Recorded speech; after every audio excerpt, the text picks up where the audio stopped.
This year I ended up as a participant in Eurovision Song Contest 2024, when a good friend of mine, Giedrius Balčiūnas, asked me to write an orchestral arrangement for his song Dragons and Rainbows. Now this was a really interesting challenge and exciting opportunity for me, but a lot of people started asking me, well, you weren't singing, you weren't playing, what did you do? How did you contribute to the song? And I hope that this video will help answer that, and a little bit more, maybe. So without any further ado, let us jump straight into Cubase and have a look.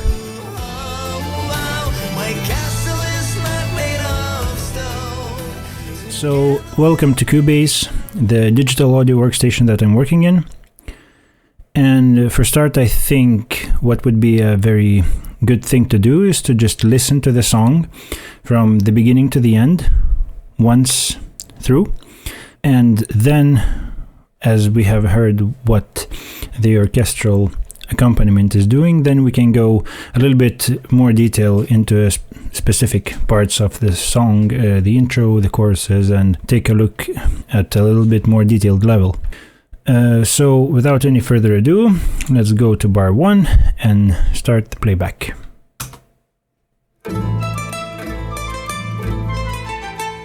Living for centuries, losing all memories, curse.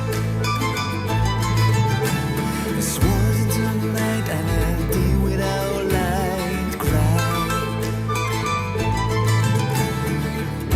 But we have no fear.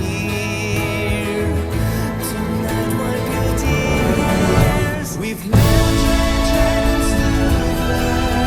So how do we get to that sky? Fantasy dies, nobody cries, but I do. My castle is not made of stone. Together we'll make it our own. I'll bring you there one day, where the rainbow grows. Going hunger, slaying each other wide. Religions massacred, kills you and suffered yet. You have to believe we've dragons to fly. So how do we get to that sky?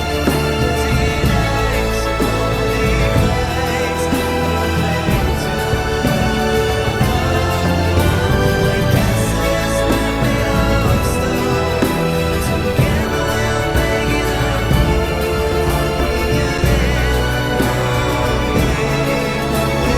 make it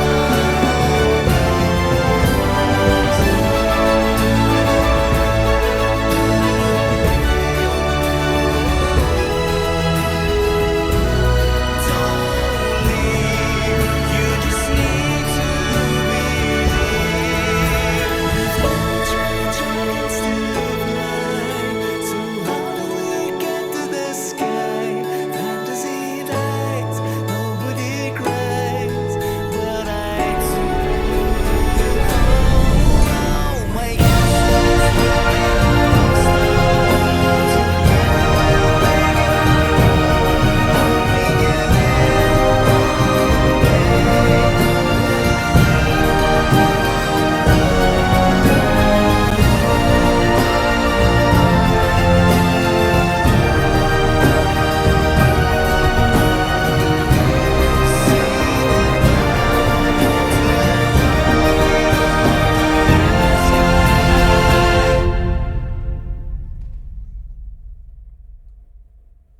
one Okay, so that was the general playthrough, the song, and as you have heard, it is basically comprised of the intro part, the verse, chorus, then second verse, second chorus, sort of a bridge in between, and then the final chorus with a modulation, which is building up to the ending of the song.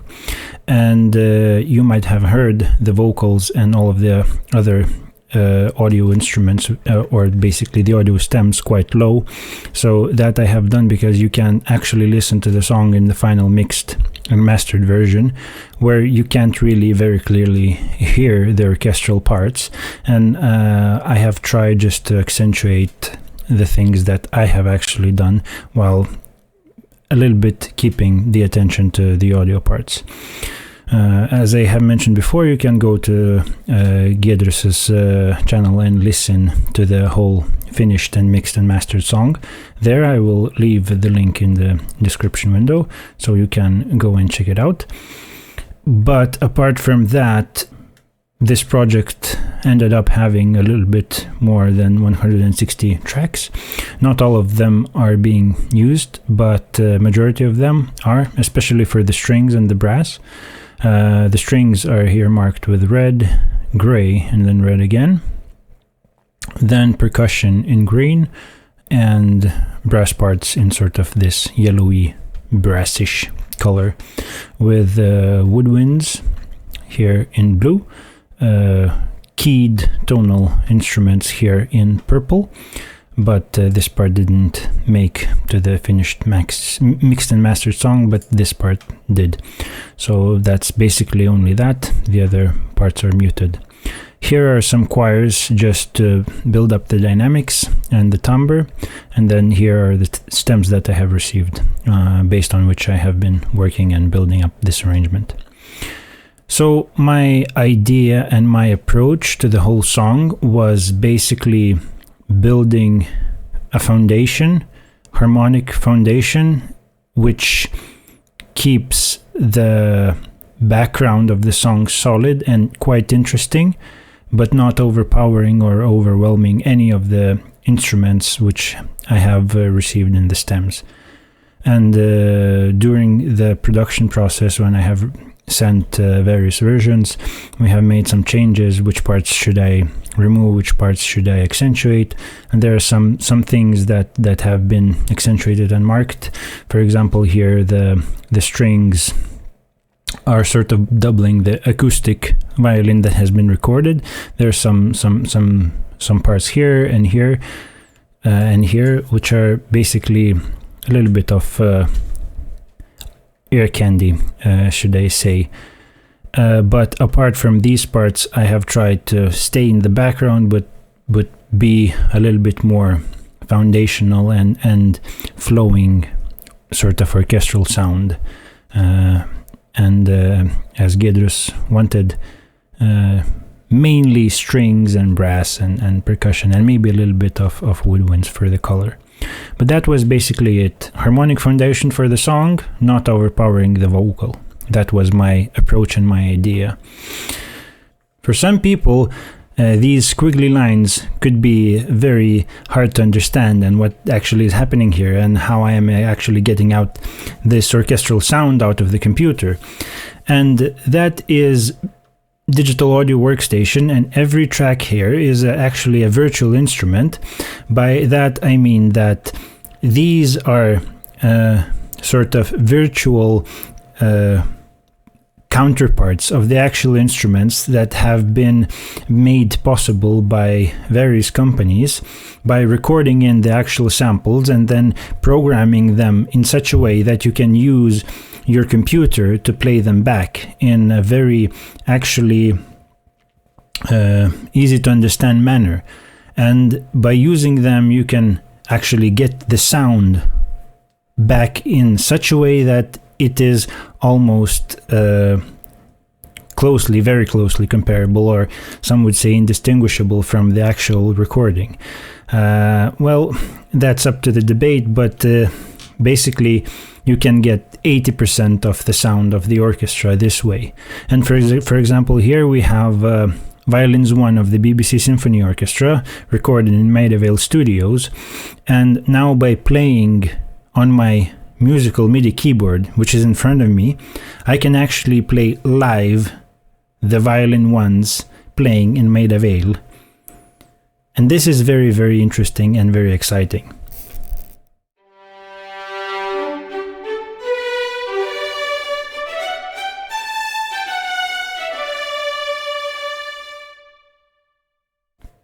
And so using these virtual instruments, you can actually reproduce the sound in such a way that is very closely comparable to what it would be when you would hear the actual orchestra playing these notes that I have been playing in.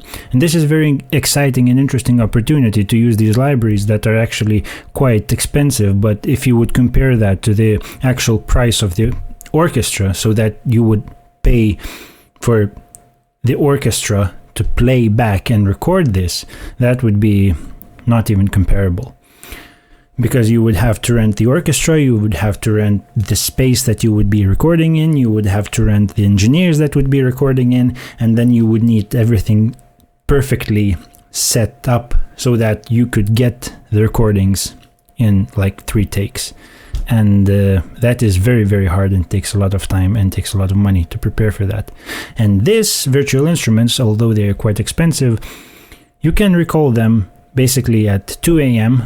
in the middle of the night, and you could get BBC Symphony Orchestra to play your music. That is exciting. And all of the tracks that you can actually see here, I have these notes I have played in by hand on my MIDI keyboard. And that basically everything that you can hear is done that way.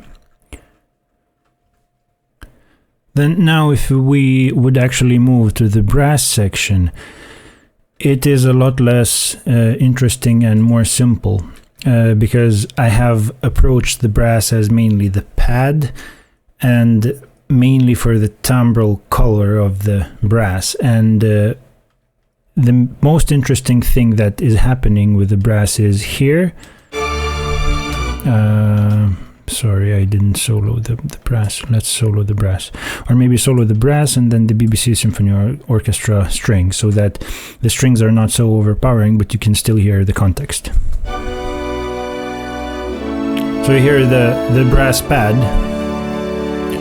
This is the first chorus.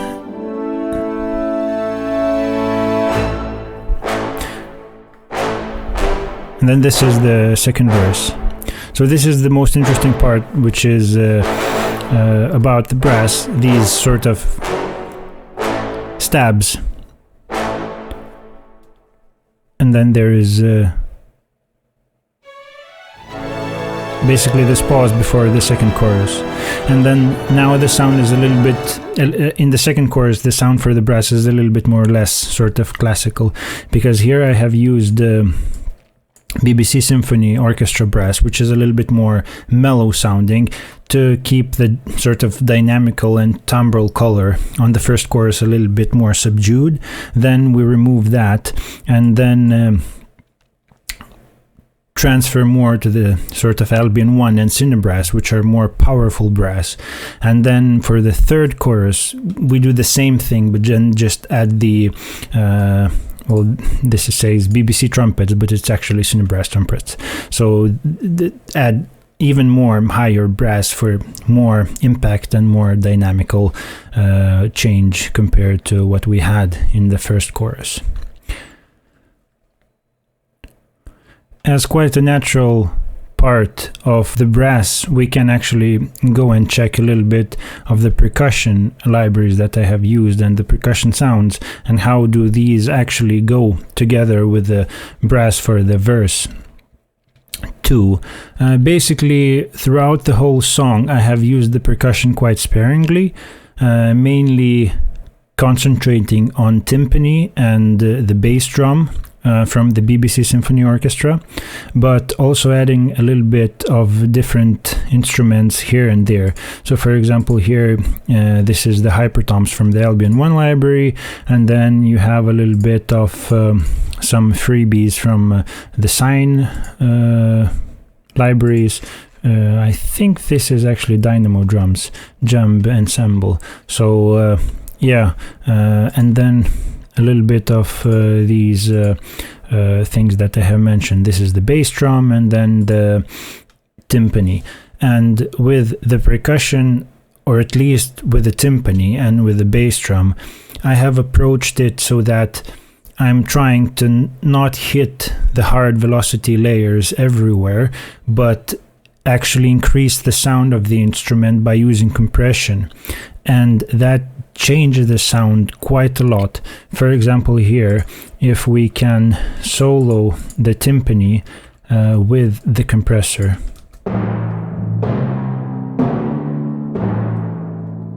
you can hear the trailing end of the sound. And even though the velocity and the timbre of the hits are different due to the changing velocities, you can still hear quite this in-your-face thing. And this is how I have approached the timpanis and the bass drum, so that these instruments are not only the percussion things, but they have this sort of trailing, pitchy tail, so that it contributes to the sound a little bit. Now for the bass drum, that's not entirely true, because it isn't quite as pitched as the timpani, but the principle is the same. You hear this boom, boom. And that is actually have been achieved with this nice U80 1176 plugin, which has gain reduction of 2, and then you can change the attack to the slow mode, and it sort of lets through the attack, but keeps the tail of the sound going. That is very nice sound. I really like that. And now the whole percussion section sort of together.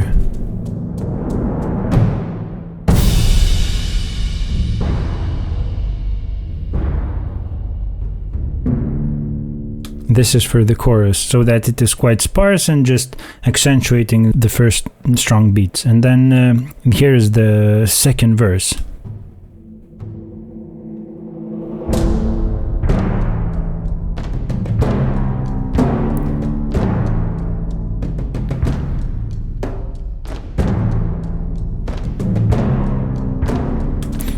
And what I have tried to do is actually to keep in line with the drum stem that I have actually received.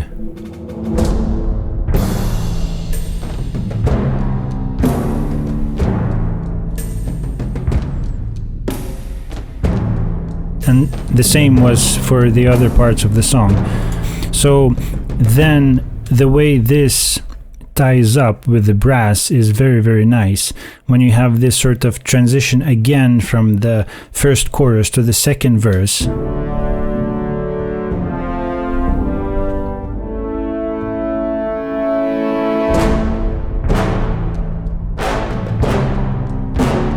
And now it hits in a totally different way. And these tails from the compressor, from the timpani, these are really filling in these sort of empty spaces, and that I really like.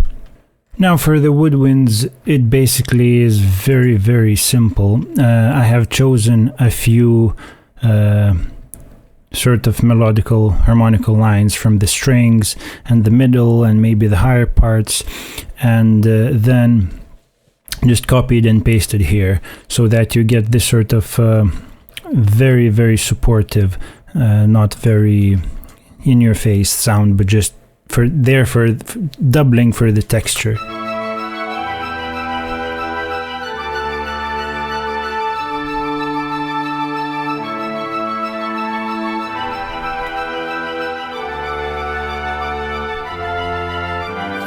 And now here I think that I have forgot to mention one thing when I was talking about the strings, is that this sort of staccato part, this is there because everything during the chorus is basically these flowing, very long notes. I have added this to keep a little bit of this sort of bouncy energy feeling throughout the whole sound bed, and that is being reflected in many different tracks throughout the orchestra.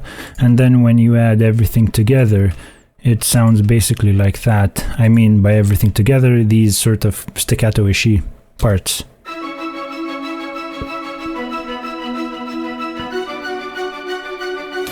And now these staccato parts, when in the context of the actual orchestra playing, these keep a little bit of a movement going on.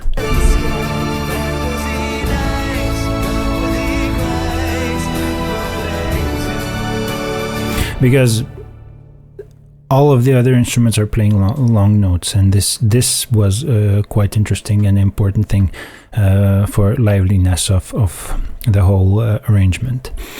Otherwise, the woodwinds are also accentuating some parts in the intro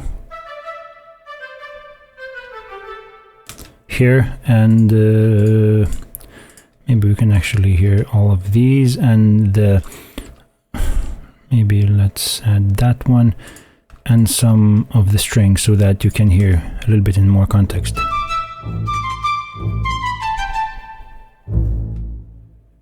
Now these was the flutes, and then now let's solo them and listen again. So just for the textural thing, because you can't really hear them very, very clearly throughout the strings that are playing and everything else.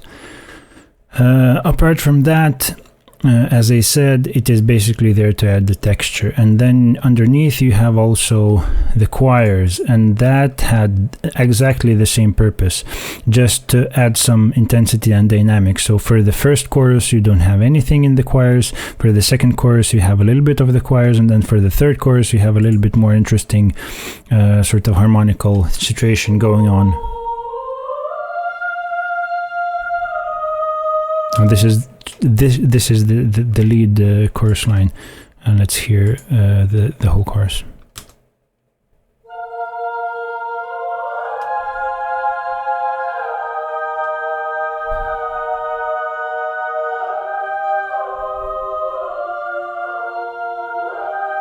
And then when actually within the context of the whole piece,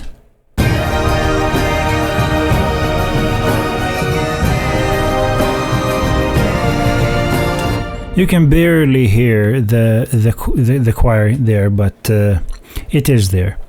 Now if we would take a very fast look at what plugins were I using throughout the project, it is not a lot of plugins actually. Mainly I have been using this 1176 emulation by Universal Audio, and mainly on this 2 ratio gain reduction and the slow attack, because I found that it sounds really nice, and this combo adds quite a lot of punch to especially the percussion tracks, and mainly I have been using throughout for the percussion. And then I have been using these stereo spread plugins, where I have found that the sound from the library was a little bit maybe too narrow just for expansion. This was mainly used for the BBC Symphony Orchestra.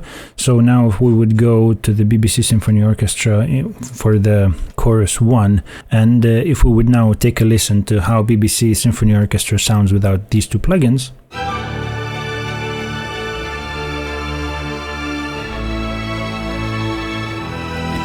Now it sounds nice, it doesn't sound bad, but it sounds a little bit too, I should say, classical. And with this sort of expansion and the high-end boost, I find that it combines with the Albion 1 a lot better than if I would bypass them.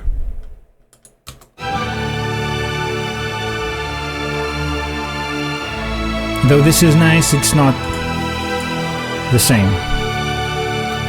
And then for the reverbs, I have been using the Cinematic Rooms Professional, the demo version, because I was looking to upgrade my reverbs, but I ended up not buying that, and on that I could probably do another video, which is actually tied to the upgrade to the Cubase 13 Pro, which I haven't done, but I'm eagerly waiting to do so at the first time of opportunity with a sale. And that, as I said, I will probably cover another video. But for the mix bus, I am basically using the Waves F6 dynamic equalizer, which I really like. It is a very powerful equalizer and solves a lot of problems. And here I am using just basically it for a very, very slight side signal boost in the high end. Then a little bit of analog action from the Pultec equalizer, a little bit of boost on the high end and the low end. Not a lot, just for a little bit of Pultec spice. and then basically a multi-band compressor just to control the percussion, so that it doesn't clog up the whole spectrum of the compressor if I would be happening to use a compressor that works on the whole spectrum of the audio. And even the most basic, this is the full C4 reset preset, but I found that it works quite well. And then Ultra Maximizer brick wall limiter with true peak limiting worked wonderful, fine. No problems there. Nothing very fancy, just brick wall limiter. And then this is a very nice plugin, Ulean loudest meter, just to have a check on your dynamics and everything else. This is a very nice plugin. I really highly recommend it. And even if you buy the Pro version, which doesn't cost a lot, it is very, very nice functionality. Very, very useful. Apart from that, that's it. I hope that this was useful to some of you who has been watching, or not even if useful, but it was interesting what I have been doing with the song and what I have done and what people do when they work with these kinds of things. So I hope you have had a good time. I wish you a nice day and cheers.